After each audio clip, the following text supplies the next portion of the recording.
Après la mort de mon mari, sa mère a voulu tout me prendre, sauf sa petite fille. Mon avocat m'a supplié de me battre. Bienvenue dans ma nouvelle histoire. Carla Freudel se tenait dans ma cuisine 11 jours après que j'ai enterré mon mari. Elle a pointé du doigt le plafond, les murs, le sol sous ses chaussures, et m'a dit qu'elle prenait tout, la maison, le cabinet d'avocat de Joël, chaque compte bancaire, chaque actif jusqu'au dernier dollar. Tout, Anna, sauf notre fille de 4 ans, Tessa, parce que, et je n'oublierai jamais avec quelle désinvolture elle l'a dit, elle n'avait pas signé pour s'occuper de l'enfant d'une autre. Je m'appelle Myriam Freudel.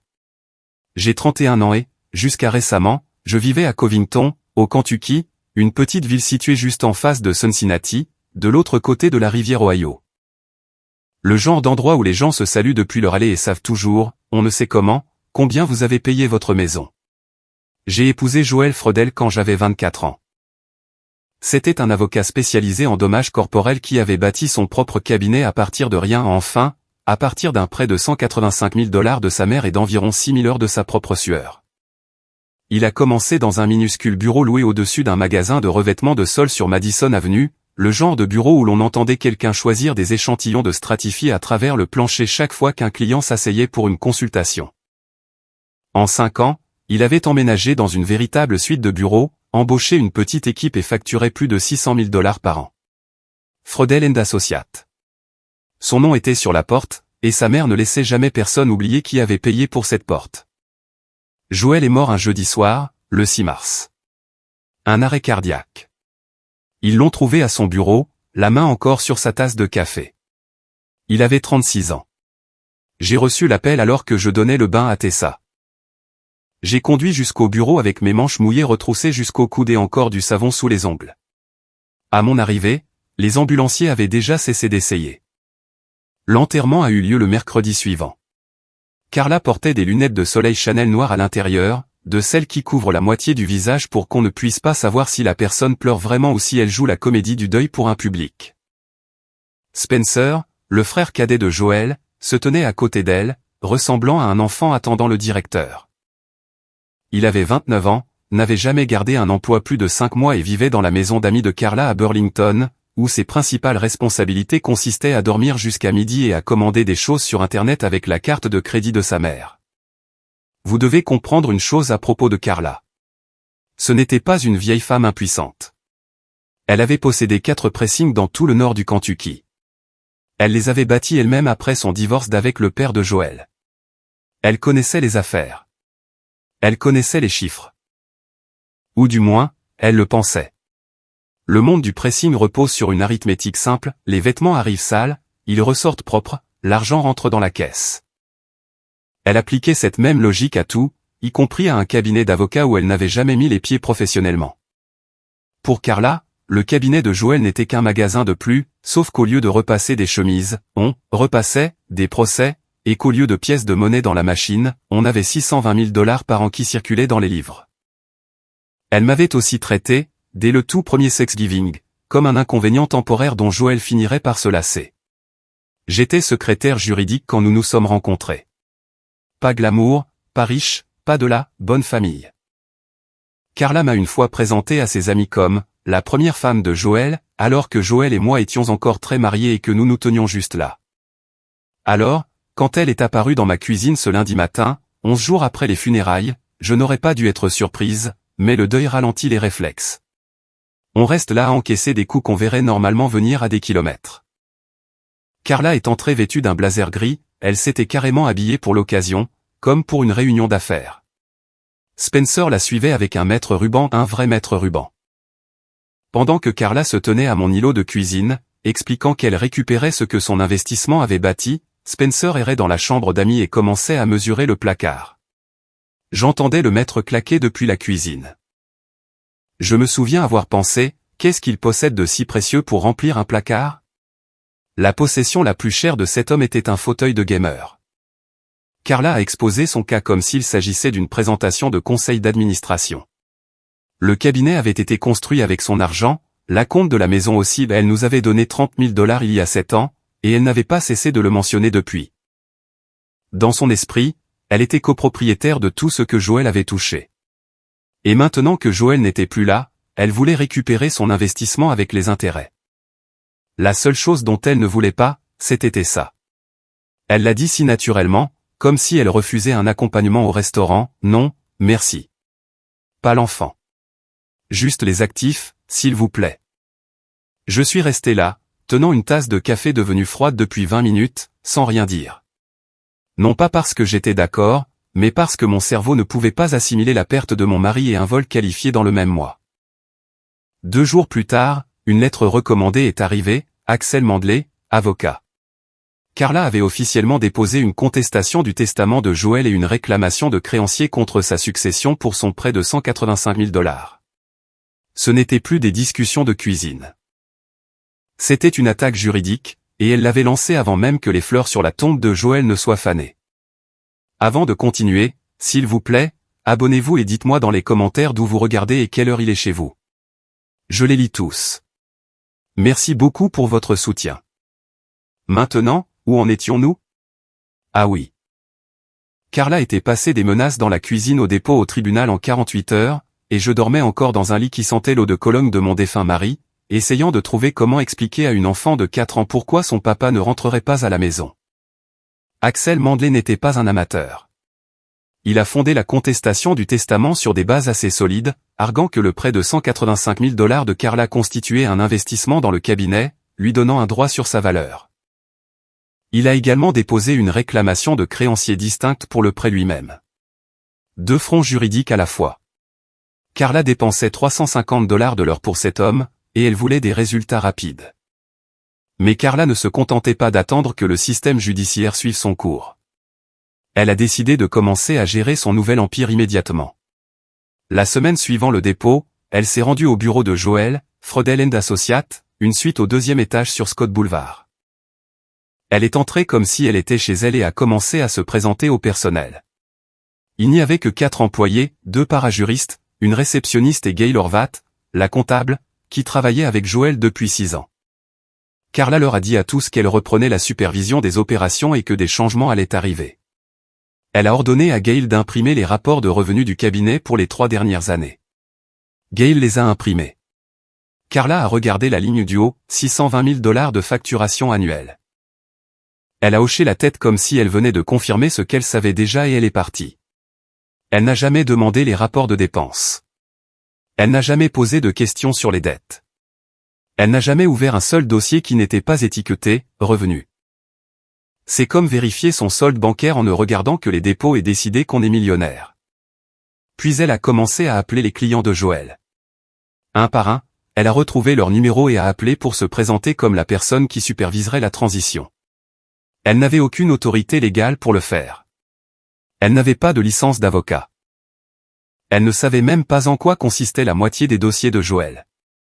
Mais Carla croyait que l'assurance était synonyme de compétence. Et de l'assurance, elle en avait à revendre. La plupart des clients de Joël, naturellement alarmés par un appel de la mère de leur avocat défunt, ont transféré leur dossier vers d'autres cabinets en quelques jours.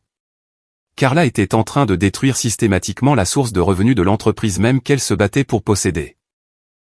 C'était comme regarder quelqu'un mettre le feu à une maison tout en se disputant avec la compagnie d'assurance sur la valeur de celle-ci. Puis il y a eu l'épisode Spencer. Une semaine après la visite de Carla au bureau, Spencer s'est garé devant chez moi avec la Buick enclave de sa mère, 2 sacs de sport, une PlayStation et un grand paquet de chips au barbecue. Il a marché jusqu'à la porte d'entrée et a annoncé qu'il emménageait dans la chambre d'amis parce que, je cite, « Maman a dit que c'est pratiquement à nous maintenant ». Il n'avait apporté ni drap, ni oreiller, ni un seul vêtement de rechange professionnel. Juste une console de jeux et des snacks. Je lui ai dit de partir. Il a refusé. J'ai appelé la police de Covington. 2 agents sont arrivés, ont confirmé que la maison était au nom de Joël et que j'étais la conjointe survivante, puis ont escorté Spencer jusqu'à la Buick. Il a laissé les chips sur mon Porsche, je les ai jetés. Ce soir-là, Carla m'a appelé. Sa voix a atteint un aigu que je ne croyais pas les cordes vocales humaines capables de produire. Quelque part entre un détecteur de fumée et une chanteuse d'opéra s'échauffant pour une scène de mort, elle m'a dit que j'étais sans cœur, cruel, et que Joël serait dégoûté de moi pour avoir jeté son frère à la rue. Je lui ai rappelé que Spencer vivait dans sa maison d'amis et qu'il y avait sa propre chambre. Elle m'a raccroché au nez. Pendant ce temps, mon propre entourage perdait foi en moi. Ma mère est venue de Lexington ce week-end-là, s'est assise à ma table de cuisine, la même table où Carla avait exposé son plan de prise de contrôle hostile, et m'a dit « Ma chérie, tu dois te battre ». Ma meilleure amie Shannon m'appelait tous les soirs pour me dire la même chose, prends un avocat. Prends un requin. Ne laisse pas cette femme t'écraser. J'ai donc embauché Lyra Schmidt. Elle m'avait été recommandée par un collègue de Joël. C'était une femme d'origine allemande d'une 50aine d'années, avec des cheveux méchés d'argent et une énergie calme et précise qui vous donnait l'impression que tout finirait par s'arranger. Lyra traitait des litiges successoraux depuis 20 ans. Elle a examiné les documents de Carla en environ 40 minutes et m'a dit que c'était gagnable. Le prêt n'avait pas d'accord de partenariat, pas de termes formels, rien par écrit qui donnait à Carla des parts dans le cabinet. Le testament était clair et correctement exécuté. Lyra a dit « On se bat, on gagne », et Carla rentre chez elle avec rien d'autre qu'une leçon sur le droit des contrats. J'ai dit à Lyra que j'avais besoin de quelques jours pour réfléchir. Ce soir-là, après que Tessa se soit endormie, j'ai conduit jusqu'au bureau de Joël. Il était presque 21 heures. Le bâtiment était sombre, à l'exception des panneaux de sortie qui brillaient en vert dans la cage d'escalier. J'ai déverrouillé le bureau privé de Joël avec le double des clés que j'avais toujours gardé sur mon trousseau et je me suis assise à son bureau. Il sentait encore son odeur, le café et cet après-shampoing au bois de santal qu'il utilisait depuis l'université. J'ai ouvert le tiroir du bas, celui qui est profond, où il gardait les dossiers qu'il ne voulait pas que d'autres touchent. Derrière une pile de vieux dossiers, j'ai trouvé une enveloppe manie scellée. Mon nom était écrit sur le devant de la main de Joël. Pas Myriam Freudel, juste Myriam, avec un petit cœur dessiné à côté, comme si nous nous passions encore des mots au lycée. Je l'ai ouverte. J'ai lu ce qu'il y avait à l'intérieur. Et je suis restée assise dans ce bureau sombre pendant près d'une heure sans bouger, sans halter, sans pleurer. Pour la première fois depuis le 6 mars, mon esprit était totalement clair. Le lendemain matin, j'ai appelé Lyra. Ma voix était différente. Je l'entendais moi-même, posée, calme, comme si quelque chose s'était mis en place derrière mes yeux. J'ai dit, Lyra, j'ai changé d'avis. Je ne veux pas me battre. Je veux donner à Carla tout ce qu'elle demande. Tout. Lyra n'a pas dit un mot pendant environ 10 secondes. Et pour une femme qui facture à l'heure, 10 secondes de silence, c'est pratiquement un événement médical. Je dois vous dire ce qu'il y avait dans cette enveloppe. Parce que c'est là que l'histoire change de direction. Et si vous ne comprenez pas ce que Joël a fait dans les derniers mois de sa vie, rien de ce qui suit n'aura de sens. 8 mois avant sa mort, Joël a reçu un diagnostic de maladie cardiaque grave. Il avait eu des épisodes d'essoufflement lors de tâches banales comme monter des escaliers, des oppressions thoraciques passagères, une fatigue étrange que le sommeil ne réparait pas. Il a fini par voir un cardiologue à Cincinnati, un spécialiste de l'un des grands systèmes hospitaliers de l'autre côté de la rivière. Le diagnostic était mauvais. Pas fatal immédiatement, mais le genre de « mauvais » où votre médecin utilise des expressions comme « progressif » et « gestion à long terme », tout en vous regardant comme s'il regrettait d'avoir fait médecine. Joël m'a dit qu'il ne l'avait dit ni à sa mère, ni à son frère, ni à personne d'autre. Vous devez comprendre une chose à propos de Joël. C'était un avocat spécialisé en dommages corporels. Il avait passé toute sa carrière à voir comment les vies des gens s'effondraient parce que quelqu'un n'avait pas prévu, quelqu'un avait pris des raccourcis, quelqu'un avait supposé que tout irait bien. Il n'allait pas laisser cela arriver à sa famille. Alors, pendant ces 8 mois, alors qu'il allait encore au bureau tous les jours, portait ses beaux costumes et parlait à sa mère de ses gros dossiers lors du dîner du dimanche, il plaçait les pions, calmement, méthodiquement. L'enveloppe contenait 3 choses. D'abord, une lettre manuscrite datée de 5 semaines avant sa mort. Ce n'était pas un document financier. C'était une lettre de mon mari pour moi. Il parlait de Tessa, de la façon dont elle avait commencé à appeler les papillons des papillons fleurs, et qu'il n'avait jamais voulu la corriger. Il parlait de notre cuisine, de la lumière du matin qui passait par la fenêtre au-dessus de l'évier et frappait le comptoir exactement sous l'angle qui rendait tout doré. Il parlait du jour de notre rencontre, quand j'avais 22 ans et que je travaillais à la réception de Bernstein & Kellogg, le cabinet où il était avocat stagiaire. Il m'avait invité à déjeuner 4 fois avant que j'accepte, car j'avais pour règle stricte de ne pas sortir avec des avocats, ce qui, avec le recul, n'a pas très bien tenu. La dernière ligne de la lettre, ne la laisse pas prendre ce qui compte. Elle peut avoir le reste. Pas des instructions, pas un complot, juste de la confiance. Joël savait que j'étais assez intelligente pour comprendre ce que ces mots signifiaient une fois que j'aurais vu les deuxième et troisième éléments de l'enveloppe. Deuxièmement, les confirmations de bénéficiaires. Joël avait une assurance vie de 875 000 $. Il l'avait souscrite des années auparavant, à 30 ans, quand il avait lancé son cabinet. La banque l'avait exigé comme garantie pour son prêt commercial de démarrage. À l'époque, il était jeune et en bonne santé, et il avait passé l'examen médical sans problème. La police était en place depuis 6 ans. Tout ce que Joël a fait dans ces derniers mois a été de mettre à jour le bénéficiaire. Il l'a changé pour moi, Myriam Freudel, unique bénéficiaire. Et voici la clé, mettre à jour un bénéficiaire sur une police d'assurance vie existante ne nécessite pas de nouvel examen médical. C'est un formulaire, une signature. C'est fait. Ces 875 000 $ me seraient versés directement à sa mort. Il n'entrerait jamais dans la succession, ne passerait jamais devant le tribunal. Carla ne pouvait pas y toucher. Même si elle l'avait su, ce qui n'était pas le cas, elle n'aurait eu aucun droit légal dessus.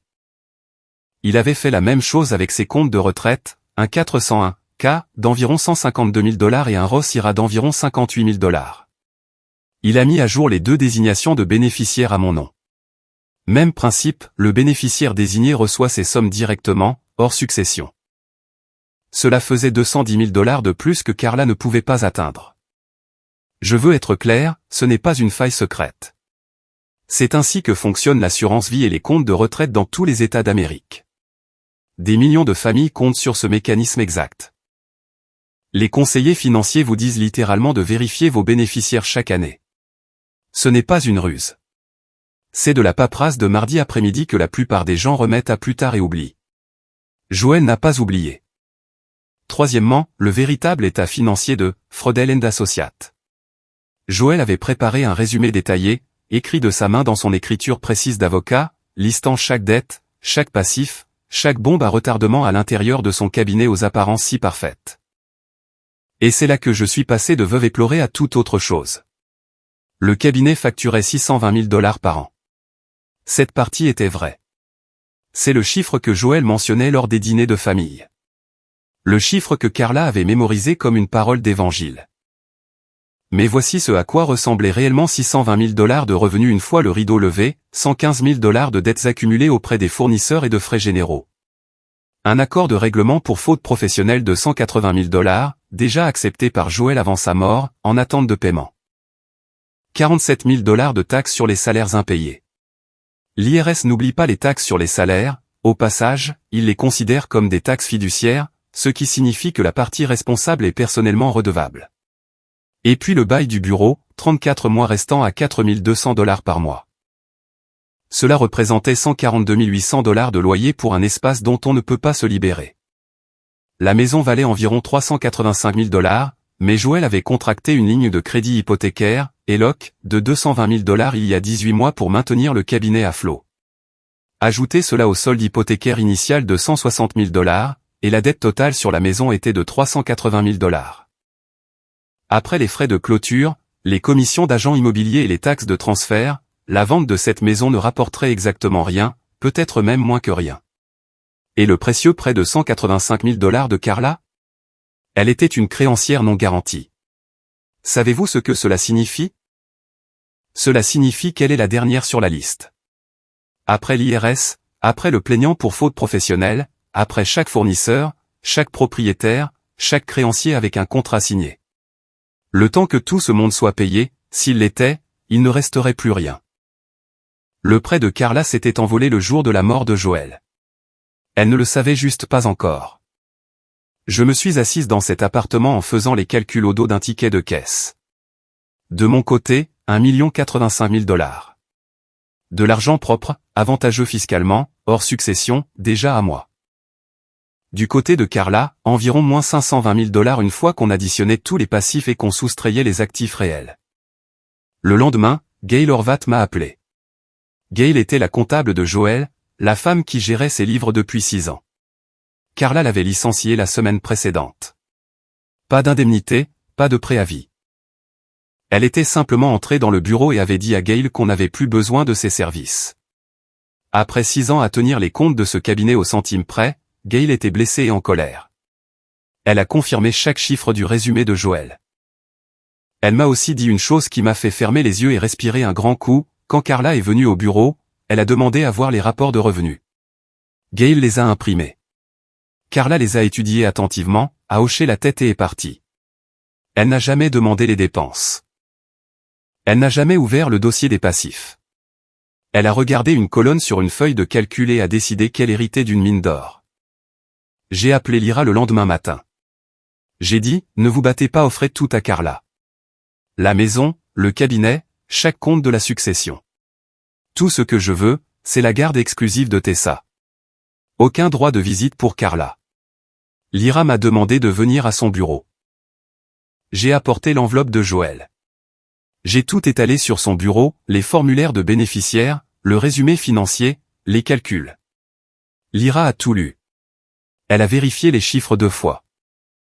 Elle a regardé la confirmation de l'assurance, les désignations des comptes de retraite, la décomposition des dettes du cabinet, puis Lyra Schmidt, une femme qui avait passé 20 ans dans le droit successoral sans sourciller, s'est adossée à sa chaise et a éclaté de rire. Pas un rire poli, un vrai rire, de ceux qui vous font pleurer et vous obligent à enlever vos lunettes pour les essuyer. Elle m'a regardé et a dit 3 mots, Joël était génial. Puis elle a pris son stylo et a commencé à rédiger l'offre de règlement. Lyra a contacté Axel Mandley la semaine suivante avec une offre qui, sur le papier, ressemblait à une reddition complète. Myriam Freudel renoncerait à toutes les réclamations sur les actifs de la succession, le cabinet, la maison et chaque compte bancaire lié au nom de Joël. En échange, Myriam voulait 2 choses, la garde exclusive de Tessa sans droit de visite pour Carla, et que Carla abandonne définitivement la contestation du testament. C'était tout. Prenez l'empire, laissez l'enfant. Axel, à son crédit, était méfiant. Quand quelqu'un vous donne tout ce que vous demandez sans combattre, tout avocat décent cherche le piège. Il a rappelé Lyra et a dit qu'il voulait plus de temps. Plus précisément, il voulait un audit complet des finances du cabinet. Il a dit à Carla, donnez-moi 2 semaines pour éplucher les livres correctement. 2 semaines. C'est tout ce qu'il demandait. Carla a dit non. Et le truc, c'est que son raisonnement n'était pas stupide. C'était même logique de son point de vue. Elle avait observé Myriam pendant 7 ans. Elle avait vu une femme calme, polie, qui ne discutait jamais, ne s'opposait jamais, n'élevait jamais la voix lors des repas de fête. Peu importe le nombre de fois où Carla l'avait appelée, la première femme de Joël, ou lui avait demandé quand elle comptait faire quelque chose de sa carrière, dans l'esprit de Carla, Myriam faisait enfin ce qu'elle avait toujours fait, s'écraser. Si vous avez une main gagnante et que votre adversaire essaie de quitter la table, vous ne dites pas « Attends, laisse-moi revérifier mes cartes ». Vous ramassez la mise, a-t-elle dit à Axel. J'ai vu les revenus, 620 000 $ par an. Mon fils a bâti ça avec mon argent. Donnez-moi ces papiers avant qu'elle ne change d'avis. Axel a insisté lourdement. Il a rédigé une lettre de conseil formelle de 2 pages stipulant que la vérification diligente sur la position financière du cabinet était incomplète et recommandant que Carla attende un audit complet avant d'accepter tout transfert d'actifs et de passifs. C'est une pratique juridique standard. Les avocats font cela pour se protéger, et Axel se protégeait magnifiquement. Carla a lu la lettre, a signé la décharge au bas de la page reconnaissant qu'elle passait outre la recommandation de son conseil, et a dit à Axel de fixer le rendez-vous pour la signature. Il y avait encore une chose. Axel a demandé directement à Lyra, y a-t-il des actifs hors succession dont nous devrions avoir connaissance, des polices d'assurance vie, des comptes de retraite avec des bénéficiaires désignés. Lyra a répondu exactement comme elle le devait, les actifs hors succession ne relèvent pas de ce règlement successoral, et ma cliente n'a aucune obligation légale de les divulguer. Carla a appris cela par Axel et l'a balayé d'un revers de main. Joël ne lui avait jamais mentionné d'assurance vie. Elle supposait qu'il n'en avait pas. Pourquoi en aurait-il eu? Il avait 36 ans. Il était en bonne santé, pour autant qu'elle le sache. Les jeunes hommes ne pensent pas à l'assurance vie. Sauf que Joël y avait pensé, parce qu'une banque l'avait exigé 6 ans auparavant. Et Joël était le genre d'homme qui payait ses primes à temps, même quand tout le reste s'écroulait. Pendant que Carla s'occupait de signer des décharges et d'ignorer les conseils de son propre avocat, je construisais tranquillement ma nouvelle vie. La compagnie d'assurance a traité ma demande en un peu moins de 3 semaines. 875 000 $ ont été déposés directement sur mon compte courant personnel dans une coopérative de crédit à Florence, au Kentucky. J'avais ouvert ce compte spécifiquement à cette fin. Aucun lien avec les comptes de Joël, aucun lien avec la succession. J'ai également lancé le transfert des comptes de retraite de Joël, 152 000 $ de son 401K, et 58 000 $ de son Roth IRA vers des comptes à mon seul nom. J'ai commencé à sortir mes affaires de la maison, rien de dramatique, quelques cartons à la fois. Les vêtements et les jouets de Tessa d'abord, puis mes livres, mes documents, les albums photos. J'ai trouvé un appartement de 2 chambres à Florence, à environ 20 minutes au sud de Covington. Propre, sûr, bon secteur scolaire. Le premier et le dernier mois de loyer s'élevait à 1800 $. J'ai payé depuis mon compte courant sans sourciller. Pendant ce temps, Spencer vivait sa meilleure vie. Carla l'avait envoyé au cabinet pour gérer les opérations pendant que le processus juridique suivait son cours, ce qui consistait principalement à s'asseoir dans le fauteuil de Joël, à faire quelques tours sur lui-même et à essayer de comprendre le système téléphonique. Il a appelé un huissier, un livreur. Il a demandé à l'une des parajuristes ce qu'était une convention d'honoraires. Le 3e jour, Carla l'a envoyé à la banque pour signer comme co-signataire sur le compte d'exploitation du cabinet afin qu'il puisse gérer les dépenses courantes. Spencer a signé chaque document que la banque lui a présenté sans lire un seul mot. Il n'a pas réalisé qu'il se rendait solidairement responsable des obligations liées à ce compte. Spencer ne lisait jamais rien qui n'avait pas d'écran et de manette. Ma mère est revenue de Lexington une dernière fois. Elle s'est assise en face de moi à ma nouvelle table de cuisine, une petite table IKEA que j'avais assemblée moi-même, ce qui me semblait honnêtement être un exploit plus grand que tout mon mariage, et a dit, « Myriam, tu abandonnes la maison de Joël. L'œuvre de sa vie. Tu es en train de faire une dépression ?» Je voulais tout lui dire. Je voulais ouvrir mon ordinateur portable et lui montrer le solde bancaire pour voir ses yeux s'écarquiller, mais je ne pouvais pas. Pas encore. Pas avant que les papiers soient signés et qu'il n'y ait plus aucun risque qu'une information ne fuite jusqu'à Carla par le réseau téléphonique des maires du Kentucky qui relie chaque maire à toutes les autres dans un rayon de 45 minutes. Alors j'ai juste dit, « Maman, fais-moi confiance, tout va bien se passer. » Elle ne m'a pas cru. Je le voyais sur son visage, mais elle m'a serré dans ses bras quand même, et ça m'a suffi. La signature était prévue pour un mardi de fin juin. La veille au soir, j'ai préparé la tenue de Tessa pour la crèche, j'ai mis dans mon sac le bail signé de l'appartement et un dossier de relevé bancaire montrant 1 085 000 $ d'actifs propres, et j'ai réglé mon réveil pour 6h30. Je me suis glissé dans le lit, j'ai remonté les couvertures et je me suis endormi en moins de 5 minutes. La première fois que cela m'arrivait depuis le 6 mars. Le bureau d'Axel Mandley se trouvait au 3e étage d'un bâtiment en briques sur Pike Street, au centre-ville de Covington. Une salle de conférence avec des murs beiges, de la moquette industrielle et une machine à café qui produisait quelque chose de techniquement brun et de techniquement chaud, mais qui n'était du café que de manière théorique. Je suis arrivé à 9h15 avec Lyra. Nous avons pris les 2 chaises sur le côté gauche de la table et avons attendu. Carla est entrée à 9h20 avec Spencer et Axel. Elle était habillée comme si elle allait recevoir un prix pour l'ensemble de sa carrière. Maquillage complet, boucles d'oreilles en or, un chemisier en soie crème qui coûtait probablement plus cher que mon premier mois de loyer. Spencer portait un blazer bleu marine neuf. J'ai remarqué que l'étiquette du prix était encore glissée dans le col, pendant contre sa nuque comme un petit drapeau blanc. Personne ne lui a dit. Et je n'allais certainement pas le faire. Les documents étaient simples. Moi, Myriam Freudel, transfère par la présente toutes les réclamations sur les actifs de la succession de Joël Freudel, incluant mais ne se limitant pas au cabinet d'avocats connu sous le nom de Freudel & Associates, la propriété résidentielle et tous les comptes financiers associés. À Carla Freudel qui accepte les 10 actifs ainsi que tous les passifs associés. En échange, Carla renonce à toutes les réclamations concernant la garde de Tessa Freudel et je reçois la garde exclusive sans droit de visite pour Carla ou Spencer. Lyra a fait une déclaration calme avant que je signe. Pour mémoire, ma cliente signe volontairement et souhaite confirmer que la partie adverse a examiné et accepté la succession, incluant tous les passifs divulgués. Axel a confirmé. Carla n'a même pas levé les yeux. Elle tendait déjà la main vers son stylo. J'ai signé. Carla a signé. Spencer était assis là, souriant comme s'il venait d'être promu PDG de quelque chose. Tout cela a pris 8 minutes. Les 8 minutes les plus rapides de ma vie. Et j'ai pourtant couru un 800 mètres au lycée pour éviter d'avoir un B en sport. Au moment où je me levais pour partir, Carla n'a pas pu s'empêcher. Elle m'a regardé à travers la table et m'a dit qu'elle espérait que j'apprendrais enfin à tenir sur mes propres deux jambes sans un Freudel sur qui m'appuyer. Spencer a hoché la tête, probablement sans comprendre exactement ce qu'elle venait de dire, mais d'accord sur le principe parce que c'est ce que Spencer fait. J'ai pris mon sac, je suis sorti, je suis allé chercher Tessa à la crèche à 15h15 et j'ai conduit jusqu'à notre appartement. Je lui ai fait des macaronis au fromage en boîte, ceux en forme de dinosaure, parce que Tessa était fermement convaincue que les pâtes en forme de dinosaure avaient un meilleur goût que les pâtes normales. Et honnêtement, elle a peut-être raison. Nous avons regardé des dessins animés jusqu'à 18h30.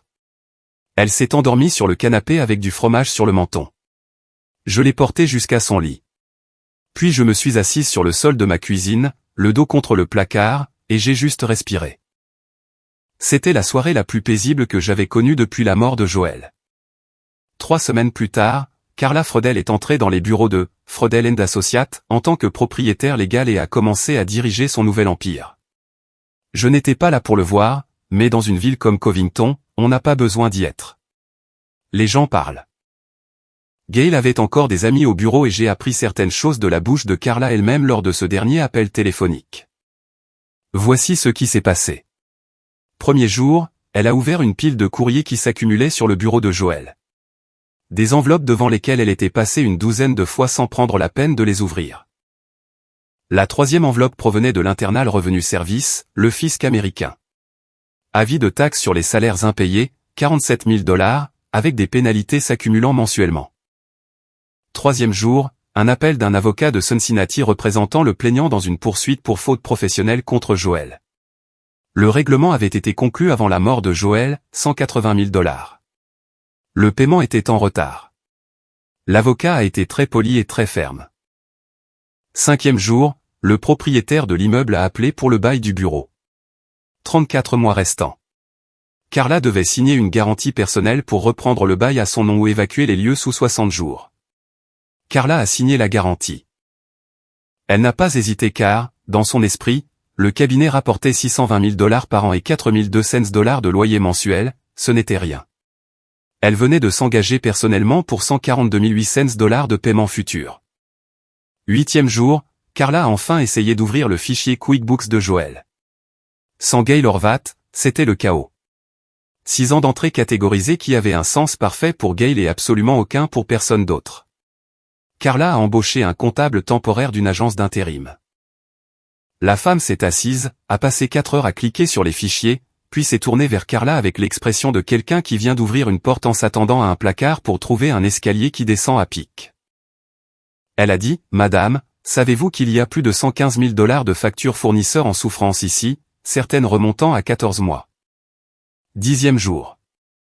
Gail Horvat a déposé une plainte officielle pour licenciement abusif sans préavis ni indemnité. 6 ans de service. Réclamation estimée, 20 000 $. Carla a appelé Axel Mandley ce soir-là. Je ne sais pas exactement ce qu'elle a dit, mais je peux imaginer le ton de sa voix. Cette fréquence de bouilloire que j'avais fini par si bien connaître. Axel a ressorti ses dossiers. Il lui a relu sa propre lettre de conseil. Il lui a rappelé la décharge qu'elle avait signée. Il a dit, « J'ai recommandé un audit complet. Vous avez refusé. J'ai la documentation. » Puis Carla m'a appelé. J'ai vu son nom sur l'écran de mon téléphone, brillant dans le noir de ma chambre. Je l'ai regardé sonner 4 fois. Puis j'ai posé le téléphone face contre terre sur ma table de nuit et je me suis rendormi. Carla a embauché un nouvel avocat, une femme nommée Betsy Polk d'un cabinet de Cincinnati. Quelqu'un sans aucun lien avec l'affaire. Un regard neuf, une solide réputation. Carla lui a raconté toute l'histoire. Elle a dit qu'elle avait été trompée, manipulée, piégée par sa belle-fille intrigante pour accepter une succession sans valeur. Betsy a tout examiné.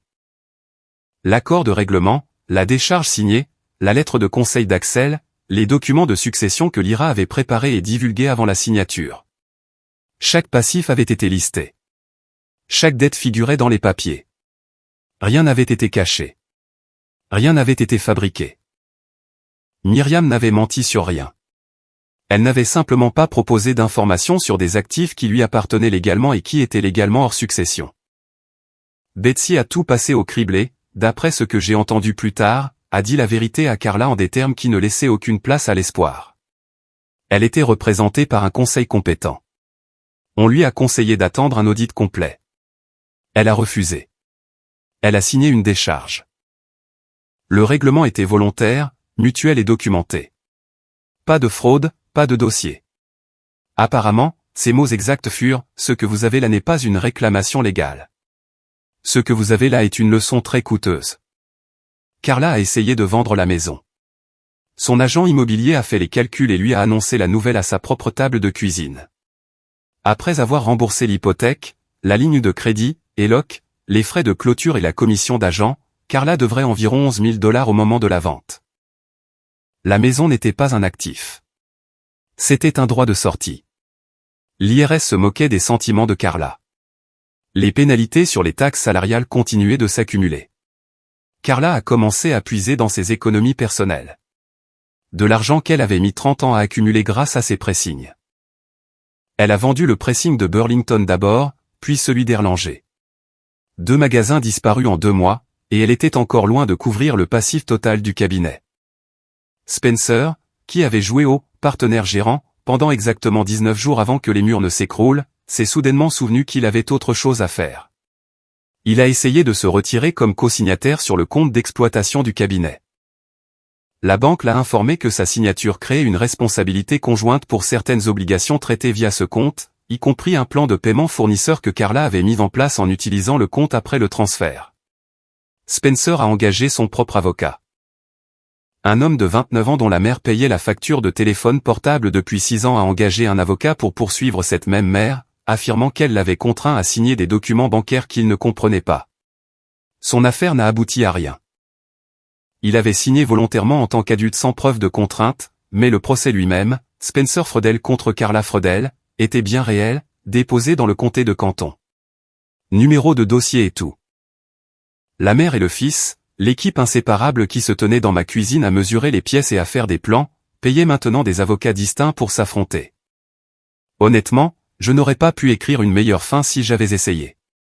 Et croyez-moi, pendant ces longues nuits dans mon appartement pendant que Tessa dormait, j'en avais imaginé pas mal. La dernière fois que Carla m'a appelé, j'ai décroché. Elle pleurait. Pas le deuil de façade que j'avais vu aux funérailles de Joël. De vraies larmes, de celles qui sont bruyantes, qu'on entend à travers un téléphone. Elle a dit qu'elle perdait tout. Elle a dit qu'elle ne savait pas. Elle a dit qu'elle avait besoin d'aide. J'ai écouté. Je n'ai pas interrompu. Et quand elle a fini, j'ai dit, « Carla, tu te tenais dans ma cuisine et tu m'as dit que tu voulais tout, sauf ma fille. Tu t'en souviens? Tu as dit que tu n'avais pas signé pour l'enfant d'une autre. Tu voulais la maison, le cabinet, chaque dollar. Et je t'ai donné exactement ce que tu demandais. Chaque morceau. » Puis j'ai raccroché et je me suis remise à aider Tessa à coller des macaronis sur une feuille de papier canson parce qu'elle avait décidé de faire le portrait d'un cheval et qu'elle avait besoin de plus de nouilles pour la crinière. Ce soir-là, après que Tessa fut au lit, je me suis assise à ma petite table IKEA, celle que j'avais assemblée moi-même avec un tutoriel YouTube et un couteau à beurre parce que je ne trouvais pas la clé Allen, et j'ai ouvert mon ordinateur.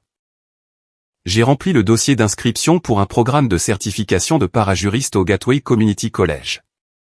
Les frais de scolarité étaient de 4200 $ par semestre.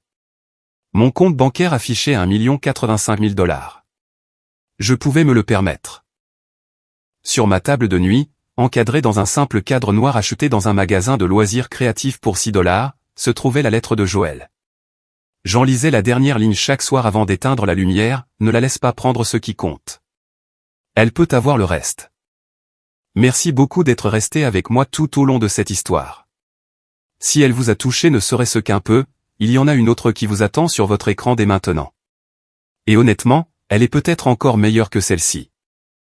Cliquez dessus et je vous y retrouve dans un instant.